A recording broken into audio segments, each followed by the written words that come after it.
Bonsoir à tous, bienvenue dans le journal de TV78. Ce qu'il faut retenir de l'actualité locale et régionale, voici les titres de ce jeudi 28 novembre. Dépenses de fonctionnement en baisse, investissements en hausse à destination des transports, des lycées et de la sécurité. La présidente de la région Île-de-France, Valérie Pécresse, a présenté les principaux objectifs du prochain budget de la collectivité. Le détail dans cette édition. Jusqu'à samedi, Plaisir organise sa 4e semaine du handicap, des sensibilisations notamment auprès des jeunes avec des animations sur le handisport.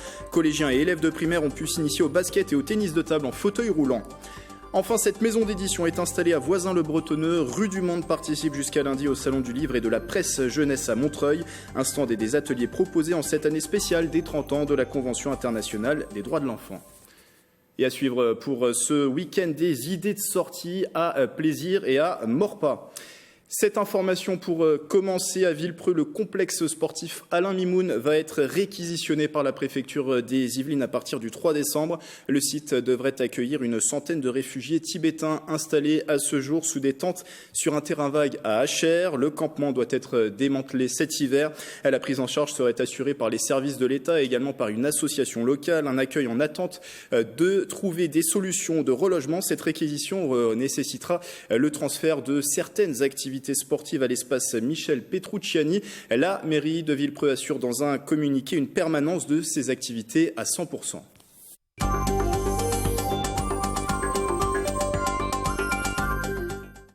C'est la tradition enfin, et en début d'année, les collectivités discutent et votent leur budget. La région Île-de-France a prévu de l'adopter en séance plénière du 16 au 18 décembre. Sa présidente Valérie Pécresse a présenté les grandes lignes de ce budget cette semaine. Les précisions de nos confrères de Via Grand Paris. Bus, métro, RER ou tramway, l'amélioration des transports reste l'enjeu majeur pour la région Île-de-France. Elle prévoit une enveloppe de 834 millions en 2020. L'État n'est pas au rendez-vous de ses engagements et que quand la région investit 800 millions, l'État, lui, a promis de mettre 400 millions et qu'aujourd'hui, il me dit qu'il va mettre que 190 millions. Et s'il ne met que 190 millions, ça veut dire qu'il y a des projets qui vont devoir être arrêtés en Île-de-France. Toute la transformation des RER, les TZN, les tramways et peut-être même des projets de prolongation de métro ou la prolongation du RER-E à la Défense. Avec un budget de 4,2 milliards d'euros, la région accélère ses investissements. Il grimpe à 2,2 milliards d'euros, plus 41% par rapport à 2015. Le budget de fonctionnement continue de baisser, 1,9 milliard, soit 20% de moins par rapport à 2015. Autre engagement, faire de la région un territoire de propriétaires. Elle annonce la suppression de surprimes d'assurance imposées aux personnes malades. Nous avons provisionné le montant qui permettra à tous les emprunteurs qui se présenteront devant un certain nombre de réseaux bancaires de pouvoir demander la garantie de la région et d'avoir 0 surprime d'assurance du fait de leur maladie. Pour tous ceux qui ont été malades ou qui sont porteurs d'une pathologie chronique, séropositifs, malades atteints de mucoviscidose ou d'hépatite. La région Île-de-France prévoit aussi de former 3500 policiers au recueil de plaintes des femmes victimes de violences. Et en Île-de-France, justement, ces deux départements ont entamé un rapprochement depuis 2016. Yvelines et Hauts-de-Seine ont lancé hier un portail commun. 78-92 rassemble en une seule plateforme 250 dispositifs informant les habitants des avancées sur le projet de fusion, mais aussi des services et aides proposés par les deux collectivités. Mélanie Poquet. 4 chiffres pour mieux partager les informations. Les Yvelines et les Hauts-de-Seine ont dorénavant leur site commun. Un travail porté pendant 10 mois par les équipes des deux départements. On est plus fort à deux que tout seul. Et chacun profite aussi de l'expérience de l'autre. Et finalement, c'est toujours un ajustement vers le haut et jamais vers le bas. Ce que nous voulons mettre en œuvre, aussi bien à travers la fusion qu'à travers les progrès que nous faisons administrativement, techniquement dans cette fusion, c'est l'inverse. C'est donc que c'est l'administration qui se met au service de l'usager, au service du citoyen. 9 thématiques, 250 dispositifs accessibles, des parcours types prédéfinis ou des profils. Le site s'adresse aux particuliers comme aux professionnels. C'est l'ensemble des aides et des dispositifs qui sont présentés sur ce site, qui sont regroupés donc en un seul site. C'est l'avantage effectivement de ces projets-là, c'est qu'ils ont toute l'information dont ils souhaitent bénéficier pour constituer leur dossier d'aide en un seul site. Sur la partie route, on a la voirie, les routes départementales, et donc nos usagers vont pouvoir se dire tiens, est-ce qu'il y est prévu des travaux sur les routes départementales. Donc ce n'est pas un dispositif en tant que tel, mais c'est une manière d'avoir de l'information. Les démarches peuvent se faire à tout moment de la journée. Le site est accessible 24 heures sur 24 et 7 jours sur 7. Direction plaisir, toute la semaine, la ville organise sa 4e semaine du handicap avec notamment le sport qui est à l'honneur pour sensibiliser les jeunes, des activités pour les collégiens et les élèves de primaire au programme basket, fauteuil, tennis de table ou encore gymnastique handisport. Le reportage de Michael Elmidoro. Des ateliers pour se glisser dans la peau d'un sportif en situation de handicap. Pour la 4e année consécutive, la ville de Plaisir organise au Palais des Sports ces journées destinées aux enfants de la commune scolarisés en primaire et au collège. Objectif, sensibiliser la nouvelle génération sur la situation de handicap. Qu'ils puissent se projeter un petit peu sur les différents types de handicap physiques pour le coup qu'on a et qu'on va représenter sur cette semaine.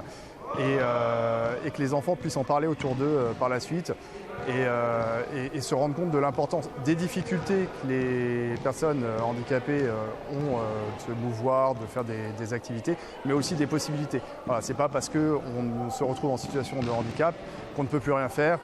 Au programme notamment de cette journée du tennis de table handisport, les jeunes ont pu tester la discipline avec un bandeau sur les yeux ou sur des chaises. L'autre activité phare était le basket fauteuil. C'est assez compliqué. Déjà de se diriger, de faire des dribbles et de marquer surtout. Il faut quand même réussir parce qu'on est bas, comme on est dans un fauteuil, donc pour tirer, il faut s'entraîner. On voit que c'est difficile et qu'ils veulent quand même le faire. Au total, près de 600 jeunes de la ville participent à ces journées de sensibilisation dans le cadre de la semaine du handicap. Une 5e édition sera programmée l'année prochaine. Et on retournera tout à l'heure à Plaisir pour parler de la fête du jeu qui est organisée ce samedi. Une société yvelinoise distinguée lors du dernier mondial du bâtiment début novembre. Choucault, installé au Perret en Yvelines, s'est vu décerner un award de l'innovation, découverte de ce spécialiste de la menuiserie en aluminium et PVC avec Mélanie Poquet. Une reconnaissance de 35 mm d'épaisseur. C'est avec cette création que Choucault vient d'obtenir un award. La façade FWS 35 Panoramic Design représente 2 ans de travail en Allemagne, maison mère de l'entreprise, et 1 an d'adaptation par les équipes françaises. C'est une demande récurrente aujourd'hui du marché, un besoin. Un accès à la transparence, à l'extérieur, une perception, une visibilité. Et justement, les produits aluminium sont en temps normal un frein. Donc, plus on minimise l'impact de la masu, mieux on se porte et mieux on profite justement de l'ambiance extérieure. La finesse a toujours été une recherche, notamment de la part des architectes, et on le voit aussi, un bien-être, un confort pour l'utilisateur final. Installé depuis 1965 en France, Choucault travaille l'aluminium et le PVC et conçoit façades, fenêtres et portes. Le site emploie près de 300 personnes de la création au test. Vous avez en fait en fonction des typologies de produits, soit on va partir d'un travail mené au préalable en Allemagne, et sinon il y a des produits qui sont franco-français, que nous développons en totalité ici au Perret en Yvelines. Donc on part d'une étude de marché, d'une définition de produit, d'un besoin, et puis après on va tout simplement travailler le développement ou l'amélioration d'une gamme existante. La façade primée est commercialisée depuis 2017. L'entreprise distribue en métropole dans les dom-toms, l'Afrique francophone et l'Afrique du Nord. Au chapitre culturel, le 35e salon du livre et de la presse jeunesse se déroule à Montreuil dans le 93 jusqu'à lundi. Comme chaque année, la maison d'édition vicinoise Rue du Monde a son stand et ses auteurs présents pour des dédicaces et des ateliers. Année particulière en ces 30 ans de la Convention internationale des droits de l'enfant. Marie-Laine Yapichino était sur place ce matin. 450 exposants présents au Salon du Livre et de la Presse Jeunesse, le plus grand d'Europe consacré à cette littérature. Et parmi eux, Rue du Monde, la maison d'édition yvelinoise vient tous les ans mettre en avant ses nouveautés. Cette année, elles sont particulièrement centrées sur les droits des enfants et l'environnement. J'ai le droit de sauver ma planète. Parce qu'aussi maintenant, Rue du Monde publie beaucoup de livres sur l'écologie. Ça devient de plus en plus urgent et c'est aussi important de sensibiliser les enfants à la beauté de la planète et à leur droit d'avoir une planète qui reste un peu intacte si c'est possible. Au sous-sol du salon, on fête l'éloge de la lenteur, la thématique de cette 35e édition. Ici, Maja Säfström, une autrice suédoise éditée par Maison du Monde, apprend à cette classe d'une école de Bobigny à dessiner des motifs. Dans les illustrations que je fais, en tout cas ces albums-là qui sont proposés, je n'utilise pas de couleur, donc ce qui est assez peu courant quand on parle d'album jeunesse. Mais par contre, je représente la couleur à travers des motifs et donc j'ai essayé de leur expliquer comment moi je travaillais. Et là, je leur propose des motifs et comment on peut représenter les couleurs. Il fallait reproduire les formes qu'on faisait. J'ai choisi des vagues, des triangles, des carrés et à la fin, je sais pas. Les enfants se laissent aller à leur imagination. Rue du Monde, de son côté, est présente au stand F12 jusqu'à la fin du salon. Temps fort le lundi 2 décembre à 13h30 avec une rencontre débat sur l'environnement.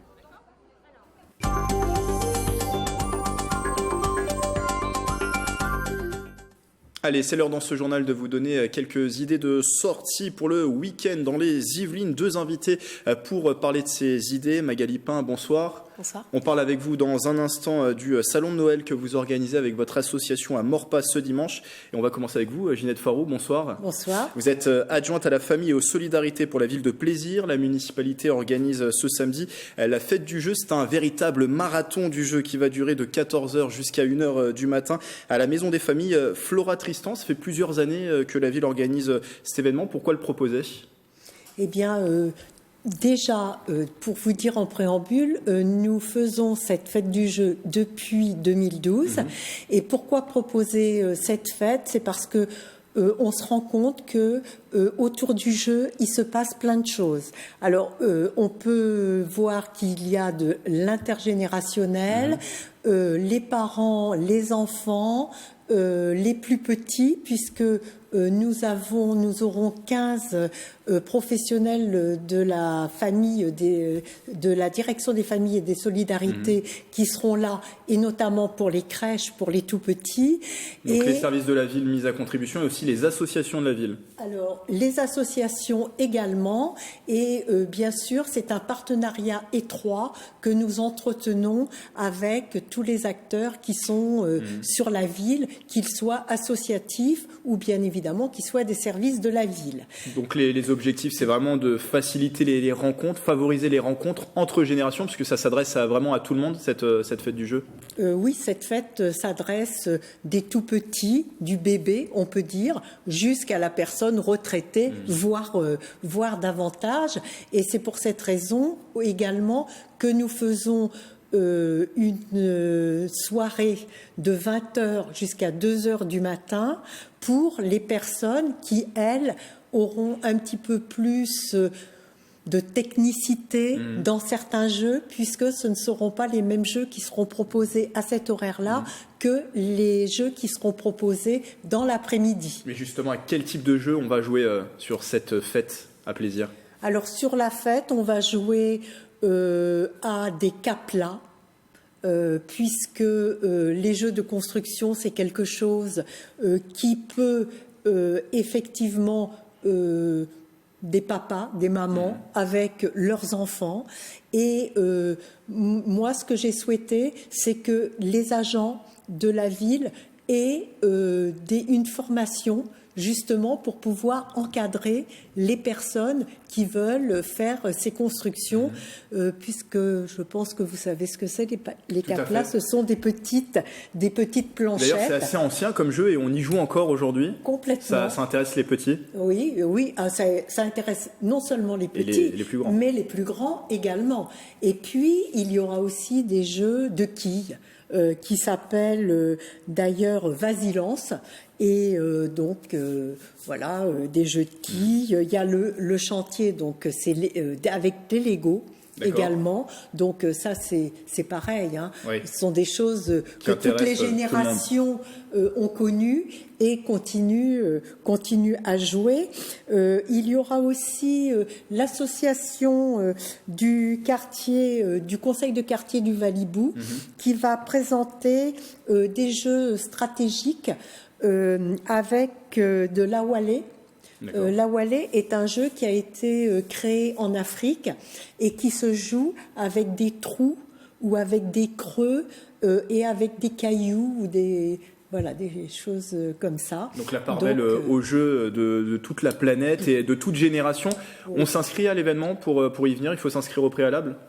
Alors, dans la journée, c'est pas forcément souhaitable, mais c'est pas indiqué, mais puisque c'est ouvert à tout le monde. C'est une fête qui est ouverte à tout le monde, mais par contre pour le soir, oui. Et le soir, il faudra que les jeunes qui participent aient plus de 12 ans. D'accord. De 12 à 99 ans, je crois, on peut avoir pour venir. Même peut-être davantage, puisque nous avons des centenaires sur plaisir. À cette fête du jeu, du coup. Forcément. Vraiment ouverte à toutes les générations, vous l'avez dit, un événement scindé en deux, de 14h à 19h, c'est ouvert à tous, et à partir de 20h jusqu'à 1h du matin, on va jouer jusqu'à tard dans la nuit, on va se coucher tard pour les 12 ans, et plus à plaisir. Merci Ginette Farou d'être venue en parler en plateau. Je rappelle que vous êtes adjointe au maire de Plaisir, à la famille et aux solidarités. Et pour cette fête du jeu, vous avez bien sûr toutes les informations sur le site internet de la ville de Plaisir. Autre événement dont nous parlons dans ce journal, le salon de Noël, c'est ce dimanche au bar Le Social à Morpa, première édition de cet événement organisé par votre association Magali Pin. Je rappelle que vous êtes la présidente de l'association Léo. Déjà, juste pour présenter Léo, les objectifs de Léo, c'est d'organiser des événements au profit d'œuvres caritatives. C'est tout à fait ça, donc des événements divers, donc ça peut être culturel, ça peut être des salons bien-être, ça peut être des salons de Noël, ça peut être vraiment divers événements, et toujours en fait au profit d'une association caritative.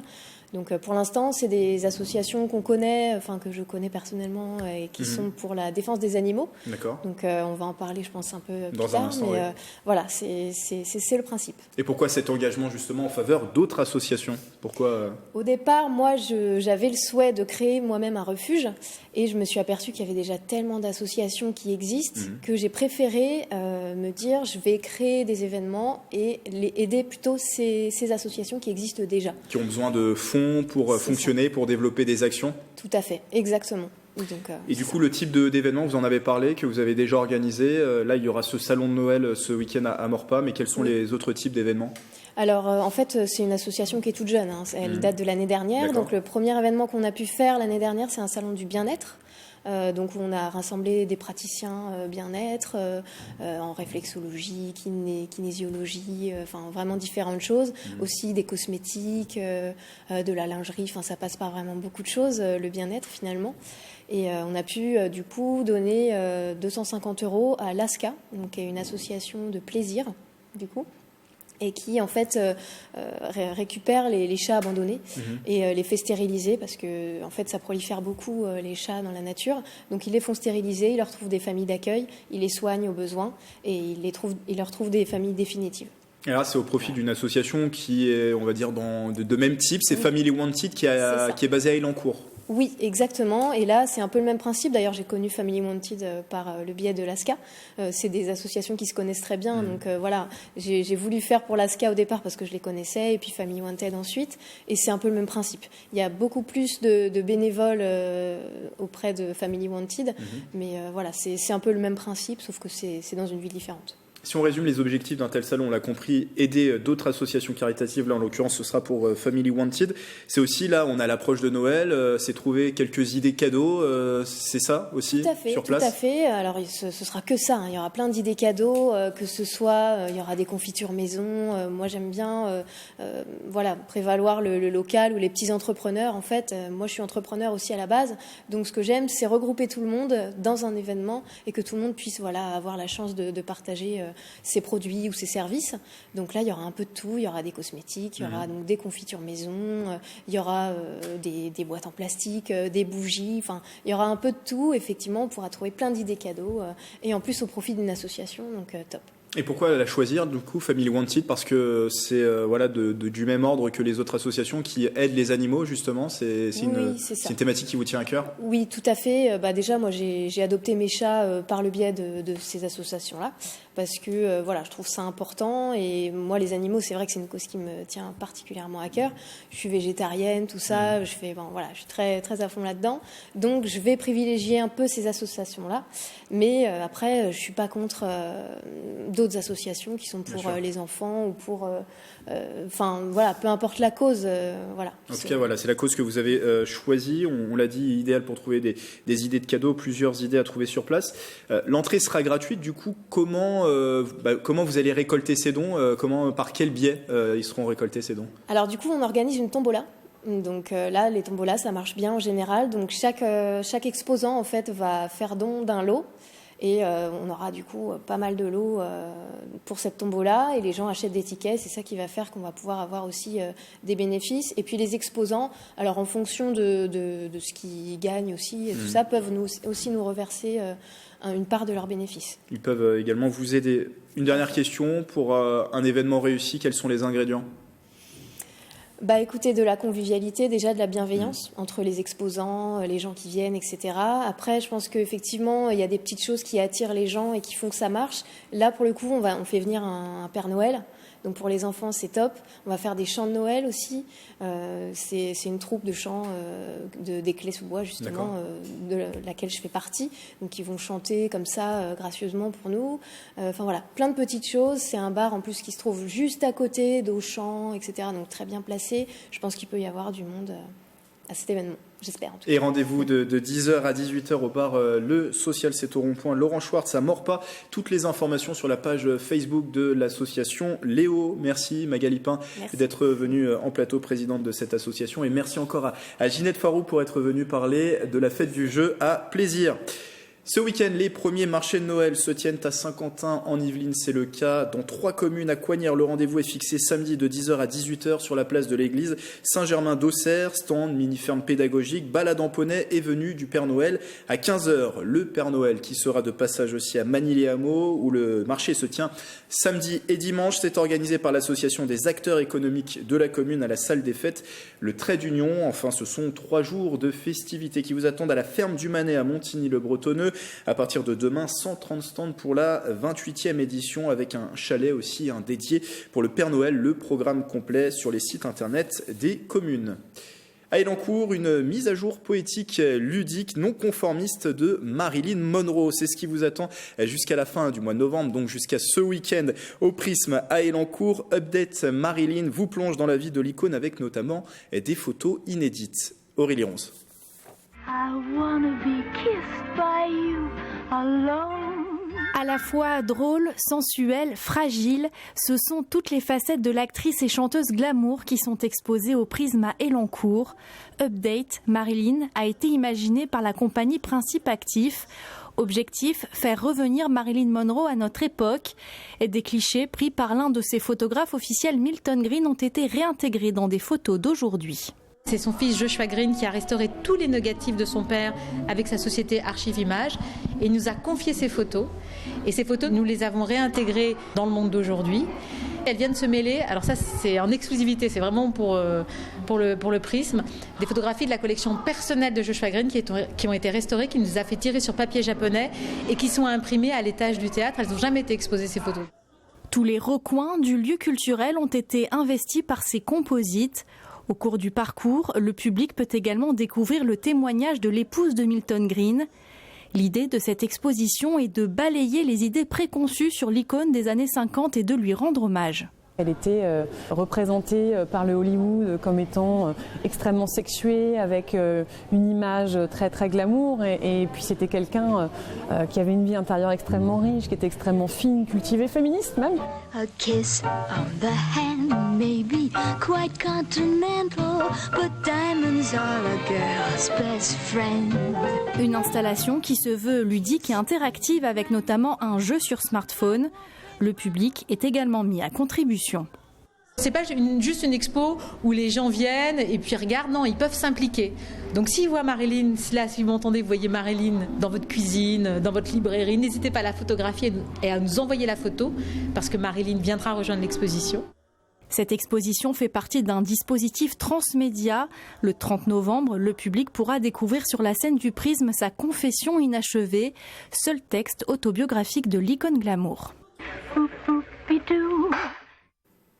Et puis j'accueille Mélanie Poquet, bonsoir. Bonsoir. De la rédaction TV78. Vous serez aux commandes dans quelques minutes. Et du 7-8 loisirs, vous ne parlerez pas encore de Noël, ça c'est pour plus tard, mais du Téléthon, émission spéciale pour faire le tour des rendez-vous dans les environs. Et oui, parce que la solidarité sera partout sur Saint-Quentin en Yvelines et au-delà. Le Téléthon, c'est le week-end prochain, c'est les vendredis 6 et les samedis 7 décembre.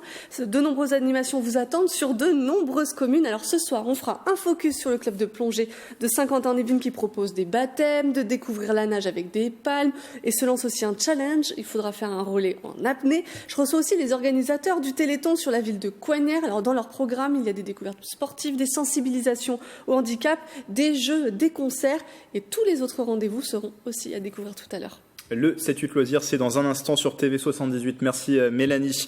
Voilà, c'est la fin de ce journal. Merci de l'avoir suivi. Demain, vendredi, vous avez rendez-vous avec le 7-8, l'hebdo, qui reviendra sur l'essentiel de l'actualité de la semaine avec une invitée demain, la députée des Yvelines, Marie Lebec. Belle soirée sur TV78.